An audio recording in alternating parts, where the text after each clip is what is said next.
میں نے کل اپنی گفتگو ڈاکٹر صفدر صاحب کے حوالے سے کی۔ آج میں چاہتا ہوں کہ ذرا یہ بتایا جائے کہ میں گجرات سے جہلم کیسے پہنچا۔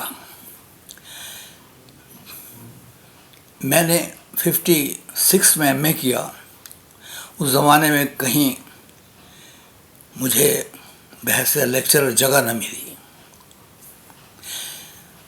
اس کی وجہ یہ تھی کہ لاہور میں گورنمنٹ کالج تھا یا راولپنڈی میں گورنمنٹ کالج تھا۔ زمیندار کالج پرائیویٹ کالج تھا گجرات میں، اور درمیان میں کوئی اور کالج نہیں تھا۔ اسلامیہ کالج گجرانوالے میں شاید تھا۔ تو کہنے کا مقصد یہ ہے کہ سروس تو کرنی تھی۔ اسی زمانے میں ولیج ایڈ ایک محکمہ تھا جو امریکی مدد سے آغاز ہوا تھا۔ تو اس محکمے کا مقصود تو اچھا تھا کہ دیہات میں جا کر لوگوں کو اویئر کیا جائے، اور یہ ولیج ایڈ سے مراد دیہی امداد نہیں بلکہ یہ ایبریویشن ہے ایگریکلچر انڈسٹریل ڈیولپمنٹ۔ تو یہ محکمہ کھلا، تفصیل میں جانے کی ضرورت نہیں ہے۔ مجھے بحیثیت پی آر او مجھے جگہ مل گئی، اور میں نے وہاں سروس کا آغاز کیا۔ لیکن ظاہر ہے کہ میرے مزاج کی نہیں تھی وہ۔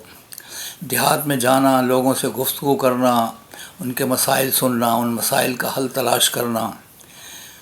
تو میں وہاں وقت گزرتا رہا، ڈیولپمنٹ آفیسر ہوا، ڈپٹی ڈائریکٹر مجھے بنایا جا رہا تھا کہ میں نے اس عرصے میں پبلک سروس کمیشن میں اپلائی کیا ہوا تھا، اور 2-3 کالج کھلے جن میں ایک جہلم بھی تھا۔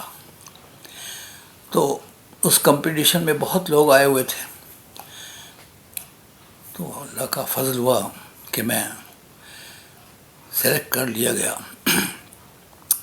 تو اس سلیکشن کے بعد ہی میں نے وہ محکمہ چھوڑا، اور کل تک میرے پاس جیپ تھی۔ میرے جو سپروائزر تھے دوسرے لڑکے، ان کے پاس موٹر سائیکلیں تھیں، لیکن اب مجھے سب کچھ چھوڑ کر اپنی سائیکل پر کالج جانا تھا، جہاں جہلم میں۔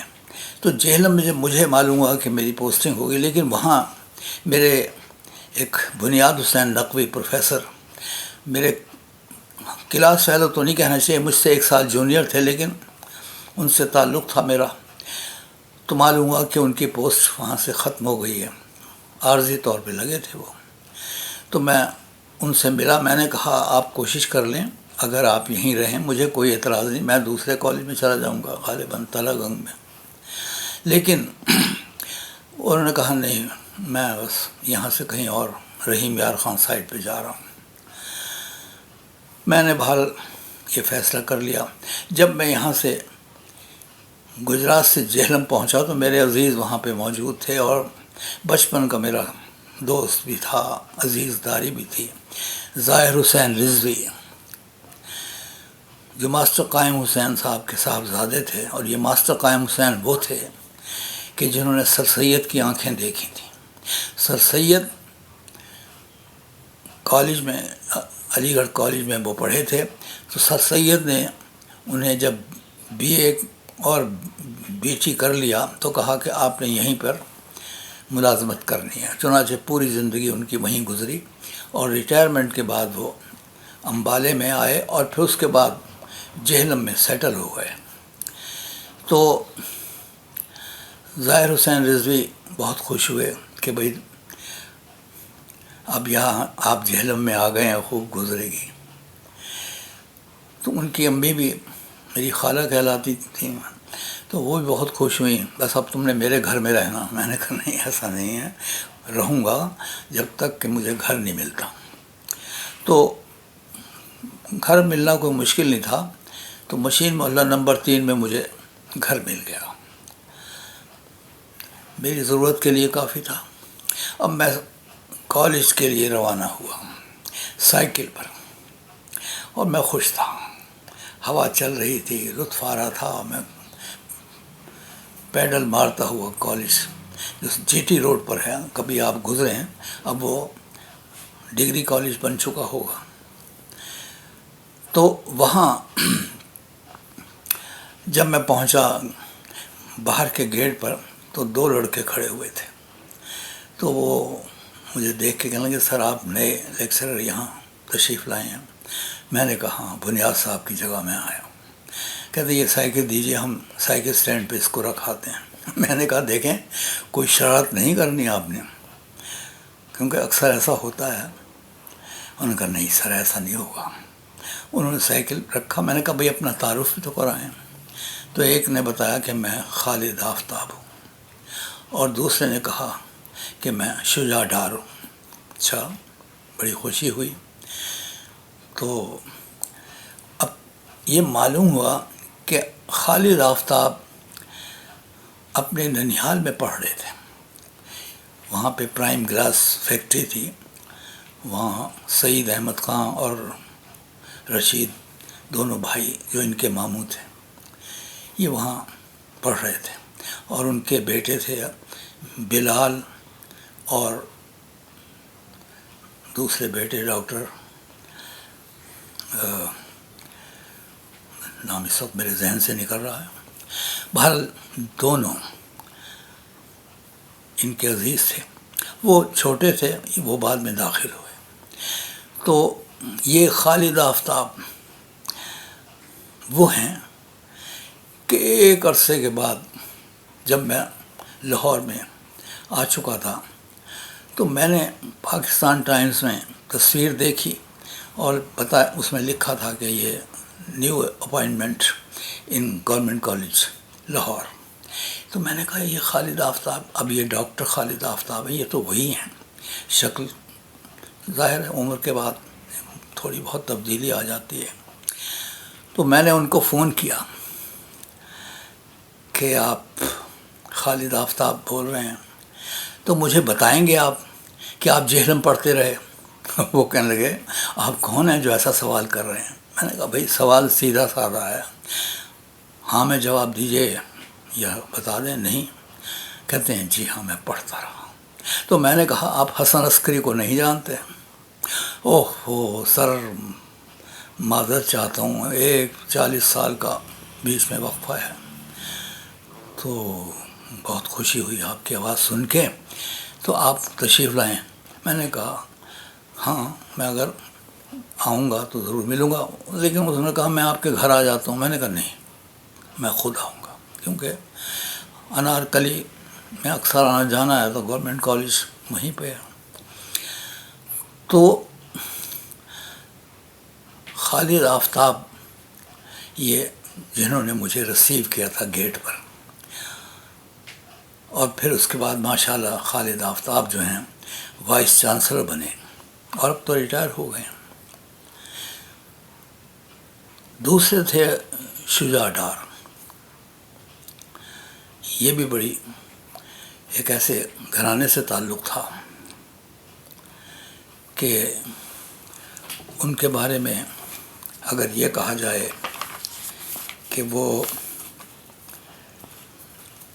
اس اعتبار سے شہرت رکھتے تھے، ان کا خاندان میرا جی ان کے غالباً چچا تھے. تو انہوں نے مجھے بتایا کہ میں میرا جی کا بھتیجا ہوں. بڑی خوشی ہوئی. اور یہ بھی ایک عرصے کے بعد لاہور میں جب میں آیا تو میں نے دیکھا ایک پان سگریٹ کی دکان پر ایک ہیلدی موٹا لیکن رنگ سنولا گیا تھا، آنکھوں کے نیچے حلقے پڑے ہوئے تھے. تو میں نے کہا کیا آپ شجاع ڈار ہیں؟ کہتے ہیں جی آپ مجھے کیسے جانتے ہیں؟ میں نے کہا ہاں بھائی زمانہ بدل گیا، اب شاگرد اساتذہ کو نہیں پہچانتے، اساتذہ شاگردوں کو پہچانتے ہیں. وہ کہنے لگا جی.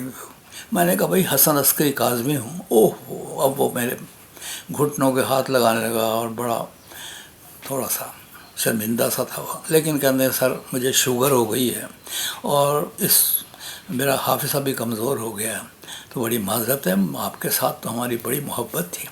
میں نے کہا مجھے تو یہ بھی یاد ہے کہ تم نے کالج کے گیٹ پر خالد آفتاب اور آپ دونوں تھے، مجھے ریسیو کیا تھا تو وہ پرانی زبان ہے. تو کہنے کا مقصد یہ ہے کہ اپنا وہ زمانہ بھولتا نہیں، کچھ واقعات ہوتے ہیں جو یاد رہ جاتے ہیں.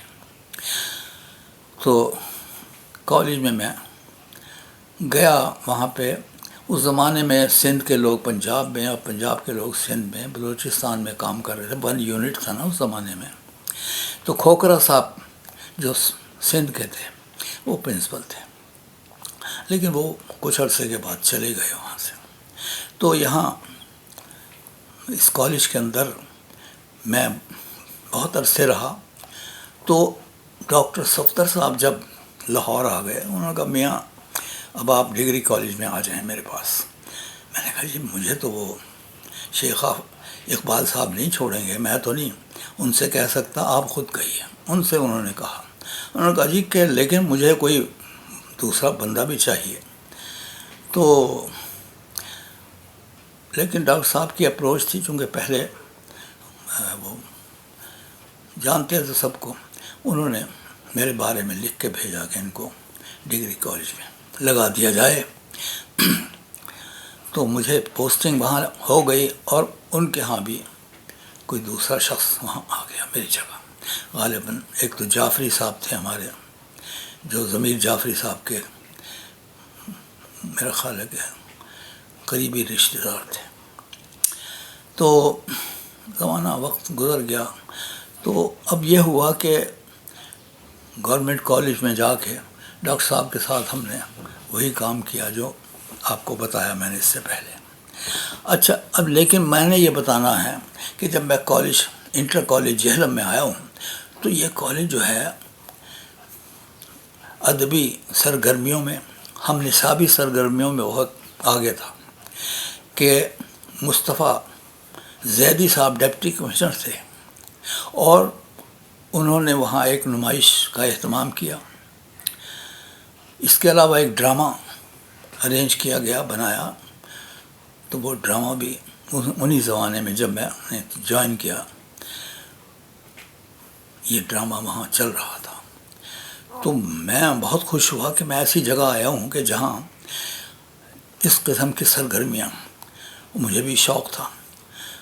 تو اسی عرصے میں عبدالغنی چوہان ان کی جگہ آ گئے. عبدالغنی چوہان بڑے اچھے آدمی تھے، رنگ گہرا سانولا تھا، اور لیکن شائستہ آدمی تھے. انہوں نے مجھے کہا کہ آپ مجلس اردو بنائیں، اور میں نے کہا جی میں اس شرط پہ کام کروں گا کہ مجھے کھلی چھٹی دی جائے کہ میں با اختیار اس طرح میں اچھا لگوں گا. وہ کہنے لگے بالکل آپ جس طرح چاہیں. میں نے ہفتہ تقریبات رکھا. اس میں مقابلہ حسن قرت، مقابلہ نعت خوانی، مباحثہ اردو میں، پنجابی میں، انگریزی میں، اس کے بعد مشاعرہ، اور ایک نمائش کا اہتمام بھی کیا. تو دور وہ تھا کہ آغاز ہوتے ہی ایک عجیب ماحول پیدا ہو گیا. لوگ مجھے سفارشیں کرتے ہیں، فلاں شاعر کو بلائیں، فلاں کو بلائیں. لیکن میں نے کہا کہ بھائی مجھے جن سے تعلق ہے میں ان کو بلاؤں گا، وہ آئیں گے. دوسرا شخص کوئی شاید اس طرح نہ آئے جیسے میں بلاتا ہوں. میرا طریقہ یہ تھا کہ ایک چھوٹا سا خط لکھتا کہ موسم بہار کی آمد ہے. مارچ کا مہینہ ہوتا تھا یہ، یا فروری کا اینڈ، کہ آپ کالج مشاعرے میں تشریف لائیں. تو یہ بین الکلیاتی مشاعرہ ہوتا تھا. پہلے جو طلبہ ہیں ان کے درمیان مقابلہ ہوتا.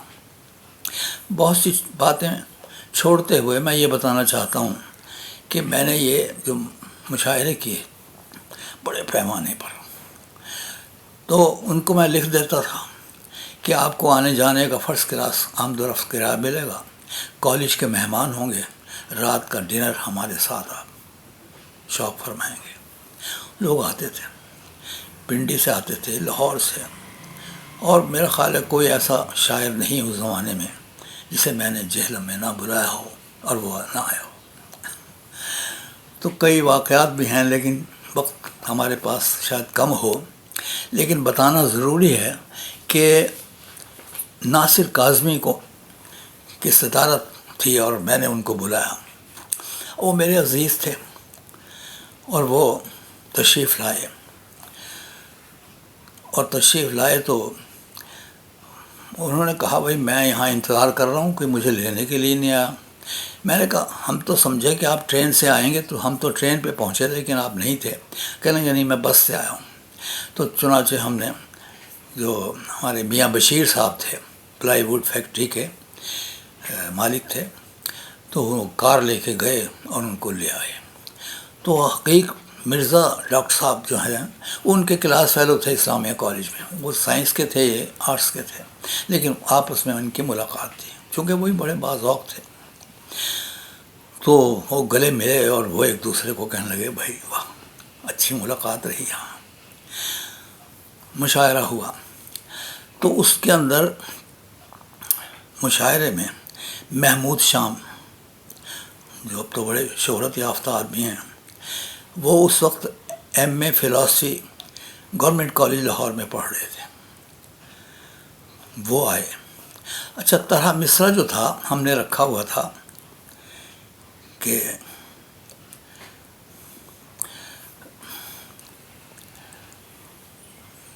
نظر ملا تو صحیح میں تجھے دعا دوں گا. یہ ناصر کاظمی کا پورا شعر یوں تھا: بپا سے صحبت دیری نہ کوئی بات تو کر، بپا سے صحبت دیری نہ کوئی بات تو کر، نظر ملا تو صحیح میں تجھے دعا دوں گا. تو بہت سے لوگوں نے گرہ لگائی تھی، اور ہمیں بھی شوق تھا اس زمانے میں. ہم نے بھی غزل کہی ہے، اور اس میں بہت سادہ سا شعر میں نے تو کہا تھا: تجھے دعا کی مجھے ایک نظر کی حاجت ہے، نظر ملا تو صحیح میں تجھے دعا دوں گا. لیکن محمود شام بحیثیت طالب علم کے اسٹوڈنٹ فرسٹ پرائز لے گیا تھا. اس نے جو غزل پڑھی اس کا جو گرہ لگائی تھی، ناصر کاظمی نے اٹھ کے گلے لگایا اور کہا کہ تمہارا مستقبل روشن ہے. اور وہ گرہ یہ تھی: بڑا اثر ہے دعاؤں میں ہم فقیروں کی، نظر ملا تو صحیح میں تجھے دعا دوں گا. اور وہ وقت گزرا. میں نے ان کے کان میں کہا کہ اگرچہ آپ نے داد دی ہے، مگر یہ پہلے مصرے میں کچھ صیغہ واحد آیا، دوسرے مصرے میں صورتحال بدل گئی ہے. بڑا اثر ہے دعاؤں میں ہم فقیروں کی، پہلے ہم کہا، اور دوسرے مصرے میں نظر ملا تو صحیح میں تجھے دعا دوں گا. کہتے ہیں ہاں یہ تو صحیح ہے، لیکن شعر بہرحال محمود شام نے اچھا کہا. چلیے، تو لوگ بہت آتے تھے مشاعرے میں. غالباً اسی مشاعرے کی بات ہے یا شاید اس کے بعد کی، کیونکہ مشاعرے مسلسل میں کراتا رہا. مجھے وہی بات میں نے پہلے ہی شعر کہہ دیا تھا ناصر کاظمی کا کہ بھولتے جاتے ہیں ماضی کے دیار، یاد آئے بھی تو سب یاد نہیں. ہوا اس طرح کہ میں نے وہ مجلس اردو کے زیر اہتمام تنقیدی اجلاس بھی رکھے ہوئے تھے، اور وہ میونسپل ہال میں ہوا کرتے تھے. تو وہاں اس کے بعد پھر چھوٹا سا مشاعرہ کر لیتے تھے، نشست کہ پہلے تنقیدی اجلاس ہوا. اس میں گفتگو لوگ کم کرتے ہیں، اصل میں بولنا کوئی آسان نہیں ہے، بولنا بہت مشکل ہے. بامعنی گفتگو کرنا، اثر ہو، لاجک ہو، کوئی منطق ہو، تو یہ بڑا مشکل ہے. لیکن اس معیار پر جہلم میں کچھ نہ کچھ اظہار خیال ہو جاتا تھا. بلکہ ایک دلچسپ واقعہ ہے، میں نے بھی اپنی ایک غزل تنقید کے لیے پیش کی. تو اس میں لوگ بیٹھے ہوئے تھے، اور سوریہ سلیم جو پرنسپل تھیں لڑکیوں کے کالج کی، بڑی اچھی شائستہ خاتون تھی اور شعر کہتی تھی. تو جب وہ تنقید کے لیے میرا شعر پیش کیا میں نے، اور وہ شعر یہ تھا: جلے نا آتش غم سے تناب خیمہ دل، قریب دشت تمنا تو آپ جو بھی نہیں۔ تو ایک پروفیسر تھے، انہوں نے کھڑے ہو کے کہا کہ جناب یہ اتنی ان کے پاس انرجی تھی، ان کو تو چاہیے تھا یہ تو اس سے کچھ اور کام لیتے، یہ تو گویا انہوں نے وہ آتش تو آگ کو ایک انرجی تصور کیا۔ تو سید سلیم صاحب نے بڑا اچھا جواب دیا کہ آپ کے گفتگو سے چمڑا جلنے کی بو آ رہی ہے۔ تو معلوم ہوتا ہے کیمسٹری کے پروفیسر ہیں، اور بالکل صحیح نکلا۔ انہوں نے کہا جی واقعی پروفیسر ہے۔ بہرحال یعنی ایک ماحول بنتا تھا۔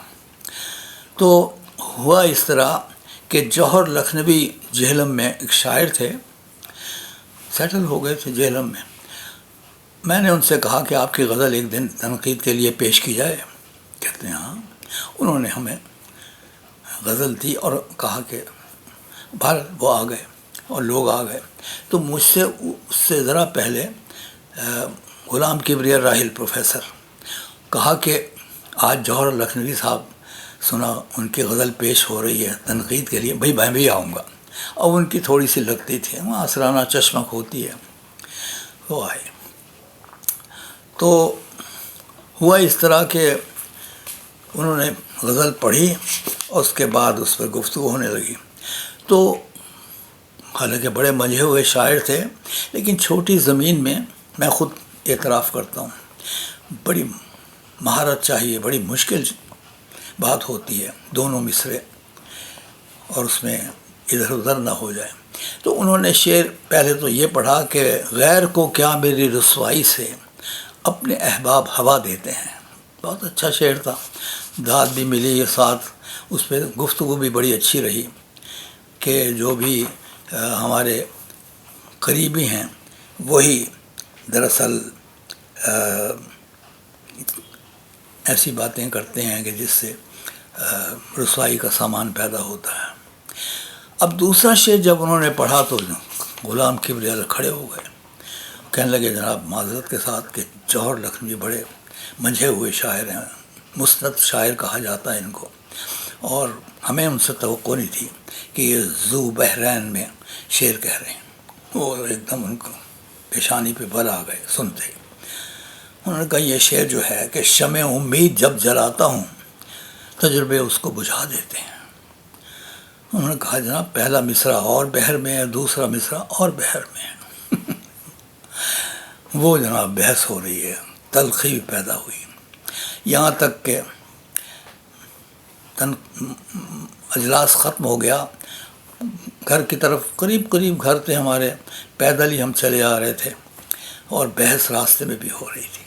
لیکن جوہر لکھنوی صاحب کو اندازہ ہو گیا کہ بات تو کبریہ کی صحیح ہے کہ پہلا مصرع وہ نہیں جو دوسرا مصرع صحیح ہے، پہلا مصرع جو ہے وہ دوسری طرف نکل گیا۔ تو چنانچہ ان کی جب کتاب آئی ہے تو ان کا شعری مجموعہ جو تھا لہو کے چراغ، اس میں انہوں نے ٹھیک کر لیا، اور وہ یہ تھا کہ جب جلاتا ہوں چراغ امید تجربے اس کو بجھا دیتے ہیں۔ بہت اچھا شعر بن گیا۔ تو یہ صورتحال ہے کہ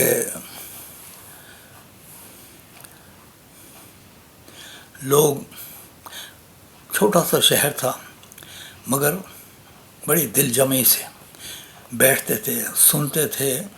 آج وہ زمانہ نہیں رہا، آج صورتحال اور ہو چکی ہے۔ میں یہ نہیں کہتا کہ کچھ غلط ہو گیا، جو ہوا سو ہوا، لیکن ماضی اور حال میں بڑا فرق آ گیا ہے۔ تو بات یہ ہے کہ جہلم میں جاتے ہی جو ہماری سرگرمیاں تھیں وہ خاصی بڑھ رہی تھیں۔ بہت سی باتیں ہیں، ابھی تو ہم یہ سلسلہ جاری رکھیں گے، تو انشاءاللہ یہ کوشش ہوگی کہ یہ سلسلہ اگر آپ کو پسند آیا تو ہم انشاءاللہ اس کو آگے بڑھائیں گے، اور اس طریقے سے جو گفتگو ہے وہ آگے بڑھے گی. اب میں انشاءاللہ اگلی دفعہ کوشش کروں گا ناصر کاظمی کے حوالے سے کہ وہ چونکہ آتے تھے وہاں اور جس طریقے سے ہم نے ان کے ساتھ سلوک کیا کچھ اس کا بیان ہو جائے. تو یہ حقیقت ہے کہ ہم بھی عہد شباب سے گزر رہے تھے. میرا ایک شعر ہے، ایک تصویر پرانی نہیں دیکھی تم نے، میری بھرپور جوانی نہیں دیکھی تم نے. اس کے ساتھ ہی آج اس بحث کا اختتام کرتے ہیں. انشاءاللہ آئندہ اس گفتگو کو جاری رکھیں گے. شکریہ.